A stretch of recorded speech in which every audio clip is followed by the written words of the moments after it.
નમસ્કાર દર્શક મિત્રો, આપ જોઈ રહ્યા છો ન્યૂઝ 7 ઇન્ડિયા।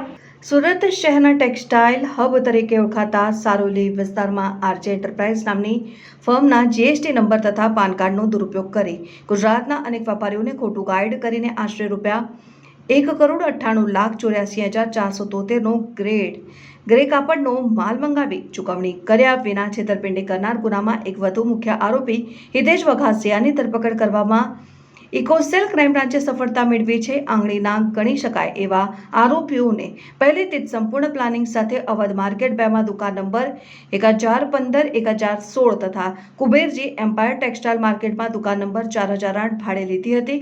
અહીં તેઓએ ફરિયાદી રજા અલી હુસૈન સોલંકીને ફર્મ આરજે એન્ટરપ્રાઇઝનું ખોટું બોર્ડ લગાવી તેમના જીએસટી નંબરનો દુરુપયોગ કરી વેપારીઓ પાસેથી માલ મંગાવ્યો હતો। નકલી પાન કાર્ડ બનાવી છેતરપિંડી આરોપીઓએ માત્ર જીએસટી નંબરનો જ નહીં પણ ફરિયાદીનું પાન કાર્ડ લઈ તેમાં કોઈક માધ્યમથી રાજેશ જેઠવાણી નામના શખ્સનો ફોટો મૂકીને નકલી પાન કાર્ડ તૈયાર કર્યું હતું। ત્યાર પછી તેમના નામે વેપાર શરૂ કરી કાપડના જથ્થાબંધ ઓર્ડરો આપી પેમેન્ટ કર્યા વગર દુકાન બંધ કરી નાસી ગયા હતા। આરોપીઓમાં 8થી વધુ શખ્સો સામેલ આ ગુનામાં અત્યાર સુધી જે નામ ખુલ્યા છે હિતેશ વઘાસિયા, राजेश, प्रदीप जेठवाणी, राशिद शेख, कृष्णा सुरेश नाहक, मयंक जैन, शुभम अग्रवाल, पंकज उद्धवदास मखीजा, दीपक चंदाणी शामिल है। एमांथी કેટલાક આરોપીઓ પહેલા જ પોલીસના હાથે પકડાઈ ચૂક્યા છે।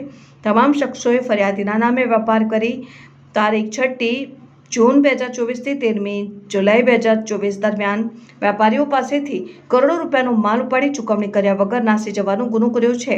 પોલીસે હિતેશ કાનજીભાઈ વઘાસિયા રહેઠાણ ઘર નંબર 111 સાઈ આશારામ સોસાયટી ભેસ્તાન સુરત મુળગામ ખજોરી હળમતિયા તાલુકા ભેસાણ ને ઉધના પોલીસના સ્ટાફે અટક કર્યો હતો। પોલીસે તેને ટ્રાન્સફર વોરંટના આધારે કબજામાં લીધો છે। આ સમગ્ર ગુનાની તપાસ ઇકોસેલ ક્રાઇમ બ્રાન્ચના પોલીસ ઇન્સ્પેક્ટર M.N. જાડેજા સંભાળી રહ્યા છે। આરોપીઓ એકબીજાની મદદથી પૂર્વ આયોજિત કાવતરું રચી મોટા પ્રમાણમાં છેતરપિંડી કરી હોવાને લઈ દરેક સામે આઈપીસી કલમ 419, 420, 465, 467, 468, 471, 120B હેઠળ ગુનો નોંધાયો છે। Reporter Rajubhai Sukhadia, news 7 India.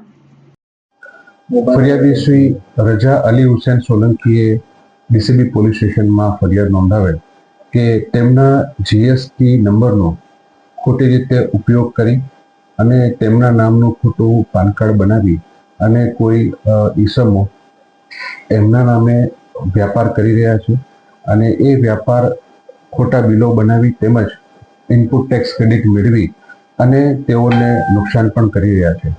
જે અનુસંધાને ફરિયાદ નોંધી અને તપાસ ચાલુ કરે તે દરમિયાન 2 આરોપીઓની ધરપકડ કરવામાં આવેલ અને આરોપી જે નાસ્તો કરતો હતો હિતેશ વઘાસિયા કે જે આ પ્રકારના ગુનામાં તેની મુખ્ય આરોપી તરીકેની સંડોવણી છે તેની ધરપકડ કરવામાં આવેલ છે। હાલ રિમાન્ડની કાર્યવાહી ચાલુ છે। ના, એ લોકો એકબીજા સાથે કોઈ પરિચયમાં નથી।